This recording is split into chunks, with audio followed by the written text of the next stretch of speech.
playoffs continue, and the American League Central is really doing well as the Tigers and Royals both won their series yesterday in a sweep on the road.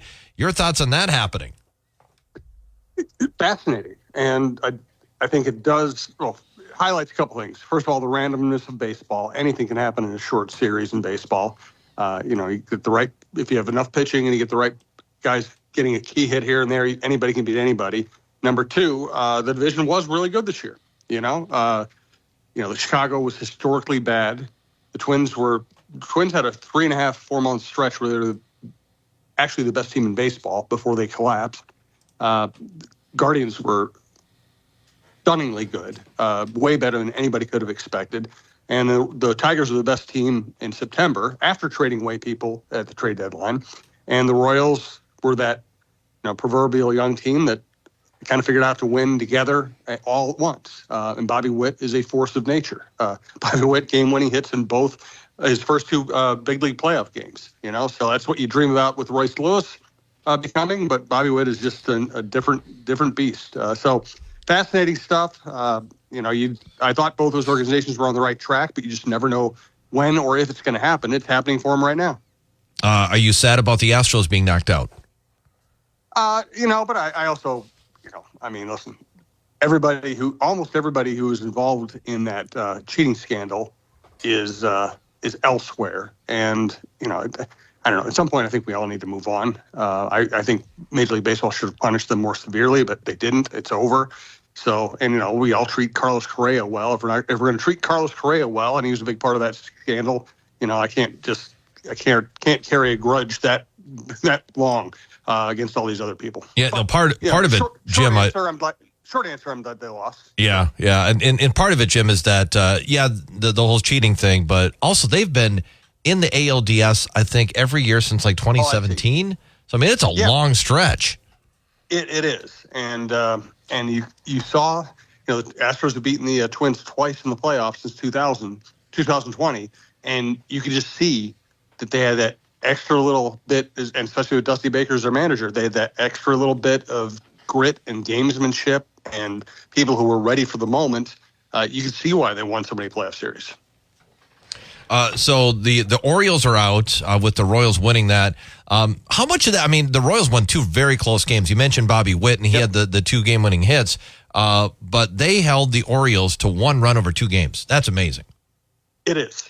And once again, nature of a short series. If the right pitcher's on the mound, anybody can beat anybody. The Royals did have high-end starting pitching this year. So I'm just not surprised. I actually like the Orioles, what they've done with that organization. It's painful to see a team go out that, has played that well in the last two regular seasons.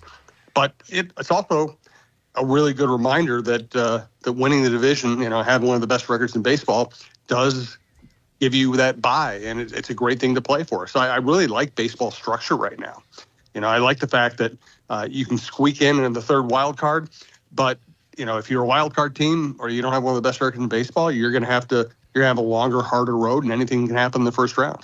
Jim, it's kind of a reminder that starting pitching, at least top-end starting pitching, playing well going into the playoffs like the Twins had with Pablo last year, that can be so important. Yeah, and what I kept saying in September as the Twins were collapsing is if they can just find a way to get in, and if they can have Pablo and Bailey Ober lined up for the first two games, they could beat anybody. And this is what I was talking about. Orioles are obviously a better team than the Royals. It didn't matter in a short series. It was pathetic the way the Twins collapsed. It's also very sad because I think if they had just, if their hitters had not choked for an entire month, they would have made the playoffs and they might have had a chance. Jim, so the Timberwolves trade with the New York Knicks, sending Karl Anthony Towns to the Knicks in exchange for Dante DiVincenzo, Julius Randle, and Keita Bates-Diop, and a protected first-round pick is complete. Your thoughts on Karl Anthony Towns as a Timberwolf, as a guy, and how the franchise might miss him and what he was able to bring to the organization and the community?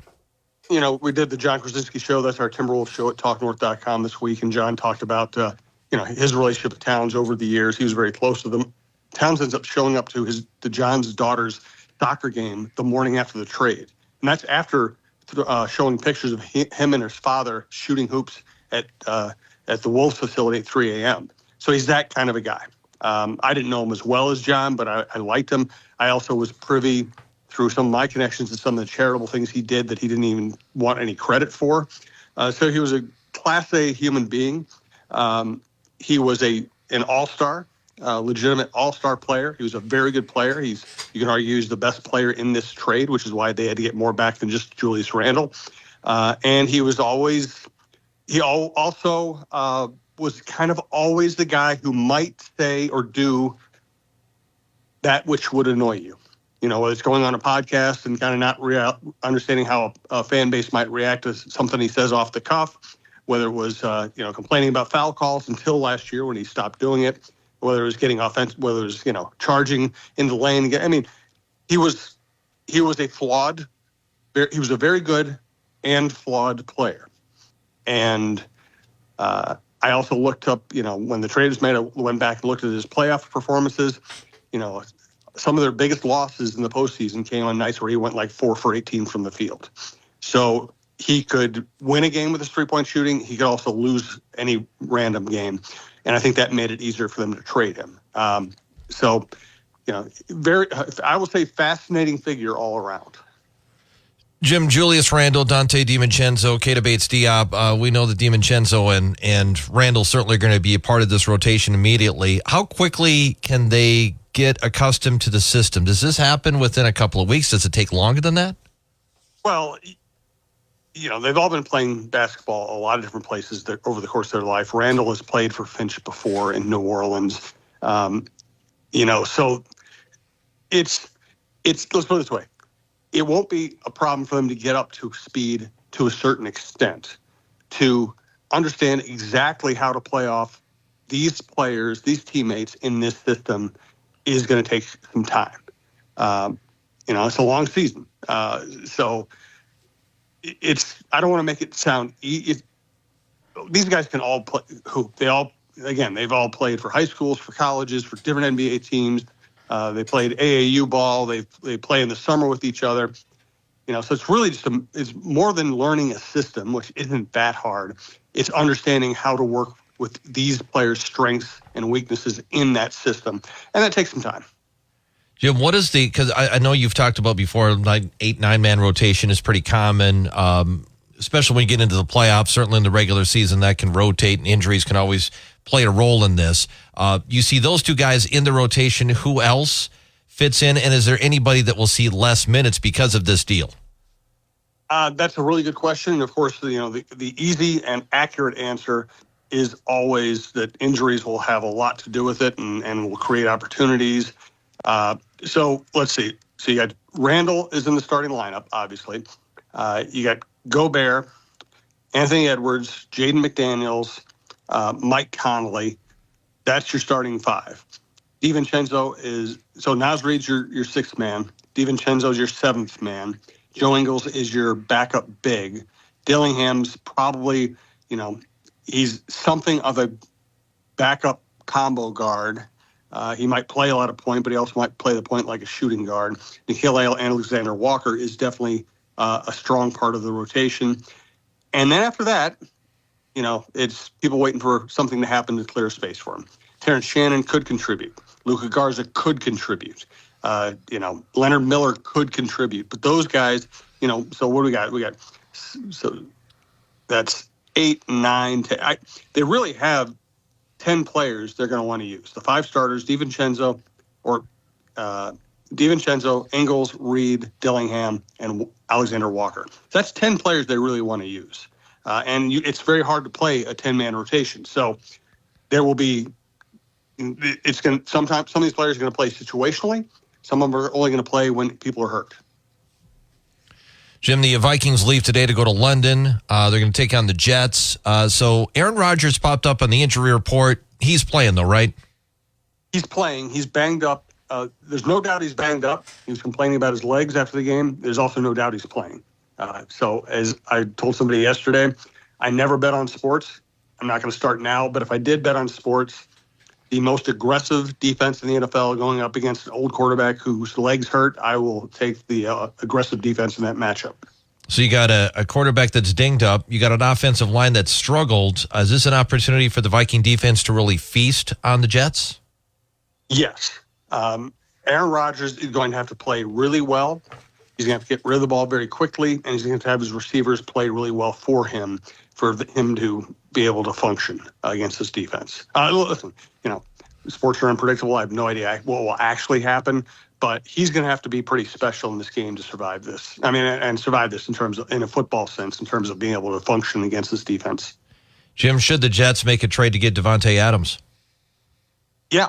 I mean, if you're going to be all in on one season with an old Hall of Fame quarterback and who doesn't seem to like the offense he's running, doesn't seem to like his head coach, has a frustrated number one receiver because he's not getting the ball, is favoring Alan Lazard because he knows him, it'd be foolish for them not to go get Davante Adams. Adams wants to play with them.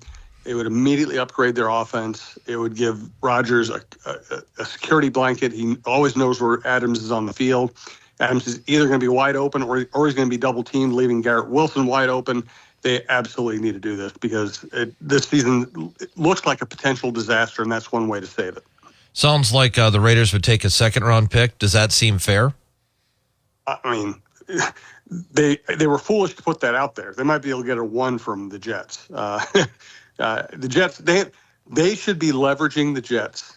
They should be, involve as many teams as possible, of course. But when it comes right down to it, they should be trading to the Jets. They should be leveraging Aaron Rodgers' influence to that organization. Because the Jets, some of these organizations are like, oh, it'd be nice to have Davante Adams playing with our young quarterback. The Jets, if they don't go get Davante Adams and this season doesn't turn around, Rodgers is already disgruntled. Imagine what a bear he's going to be around the rest of this year if they don't get Adams and they keep losing. Jim, how popular is the NFL in Great Britain? They've made some inroads. Soccer is still a sport there, and they like their cricket as well, and they like Olympic sports. Basketball is becoming a bigger deal over there. My intel on that is going to be a little outdated. I've taken a bunch of trips with the Vikings to London, and people showed up at the game, but the media coverage was minimal. The interest was really pretty minimal. So, I don't think the NFL is thinking they're going to become a big deal in Great Britain anytime soon. They're just trying to get, if you can get, a city the size of London, if you can get 5% of the people over there watching your games on TV, that's a major economic win. That's what they're trying to do. They're trying to work the margins. All right, Jim, what do you got in your podcasts? Really good episode. I talked about it a little bit yesterday. Is out now. Dawn Mitchell's Dawn of Sports. Our guest this week was Chris Hawkey from K-Fan. Great singer, musician, has been in a bunch of bands, has done his own thing. He's back with Rocket Club right now. He's been on my stage with my band a couple times. My band's open for his band. And we just had a really long, deep conversation about his life and some of the weird and difficult breaks he's had and how it all ended up working out. Just kind of a really rewarding conversation. I recommend that. We have John Krasinski on the trade. We have the Viking Update show is out. And we will do Chin Music. We'll do Chin Music tomorrow. Today we'll do Jeff Diamond's Vikings and NFL Insider with the former Vikings general manager previewing the Jets-Vikings game. All right, Jim. Thank you. We'll talk to you again tomorrow. Thanks, Jay. It's Jim Souhan, Star Tribune sports columnist, joining us every weekday morning at this time. Follow him on Twitter at SouhanStrib. Check out his latest column in the Star Tribune or his podcast at TalkNorth.com. Jim, once again today, brought to you by the Green Mill in downtown St. Cloud. Next on WJON, World and National News from ABC, and that is brought to you by Executive Express.